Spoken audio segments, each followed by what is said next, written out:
Freedom for All by Neville Goddard, Chapter 8, Faith. And Jesus said unto them, Because of your unbelief, for verily I say unto you, if ye have faith as a grain of mustard seed, ye shall say unto this mountain, Remove hence to yonder place, and it shall remove, and nothing shall be impossible unto you. This faith of a grain of mustard seed has proved a stumbling block to man. He has been thought to believe that a grain of mustard seed signifies a small degree of faith, so he naturally wonders why he, a mature man, should lack this insignificant measure of faith when so small an amount assures success. Faith, he is told, is the substance of things hoped for, the evidence of things not seen. And again, through faith, the worlds were framed by the word of God, so that things which are seen were not made of things which do appear. Invisible things were made visible. The grain of mustard seed is not the measure of a small amount of faith. On the contrary, it is the absolute in faith. A mustard seed is conscious of being a mustard seed and a mustard seed alone. It is not aware of any other seed in the world. It is sealed in the conviction that it is a mustard seed, in the same manner that the spermatoza sealed in the womb is conscious of being man and only man. A grain of mustard seed is truly the measure of faith necessary to accomplish your every objective, but like the mustard seed, you too must lose yourself in the consciousness of being the only thing desired. You abide within this sealed state until it bursts itself and reveals your conscious claim. Faith is feeling or living in the consciousness of being the thing desired. Faith is the secret of creation, the vow in the divine Jod-e-Vahe. Faith is the Ham in the family of Noah. Faith is the sense of feeling by which Isaac blessed and made real his son Jacob. By faith, God, your consciousness, calleth things that are not seen as though they were, and makes them seen.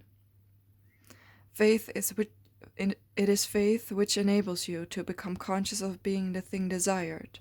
Again, it is faith which seals you in the conscious state until your invisible claim ripens to maturity and expresses itself. It is made visible. Faith or feeling is the secret of this appropriation. Through feeling, the consciousness desiring is joined to the thing desired. How would it feel if you were that which you desire to be? Where the mood, this feeling that would be yours, if you were already that which you desire to be, and in a little while you will be sealed in the belief that you are. Then, without effort, this invisible state will objectify itself. The invisible will be made visible. If you had the faith of a grain of mustard seed, you would this day, through the magical substance of feeling, seal yourself in the consciousness of being that which you desire to be.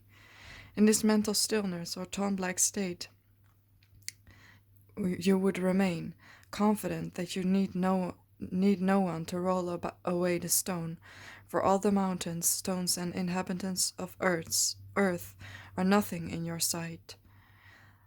That which you now recognize to be true of yourself, this present conscious state, will do according to its nature among all the inhabitants of earth, and none can stay its hand or say unto it, What dost thou? No one can stop this conscious state in which you are sealed from embodying itself, nor question its right to be. This conscious state, when properly sealed by faith, is a word of God, I am, for the man so seated is saying, I am so and so, and the word of God, my fixed conscious state, is spirit and cannot return unto me void, but must accomplish whereunto it is sent. God's word, your conscious state, must embody itself that you may know. I am the Lord, there is no God beside me.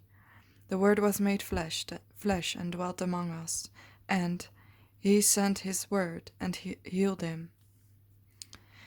You too can send your word, God's word, and heal a friend. Is there something that you would like to hear of a friend? Define this something that you know he would love to be or possess. Now, with your desire properly defined, you have a word of God. To send this word on its way, To speak this word into being, you simply do this. Sit quietly where you are and assume the mental attitude of listening. Recall your friend's voice. With this familiar voice established in your consciousness, imagine that you are actually hearing his voice and that he is telling you that he is or has that which you wanted him to be or to have.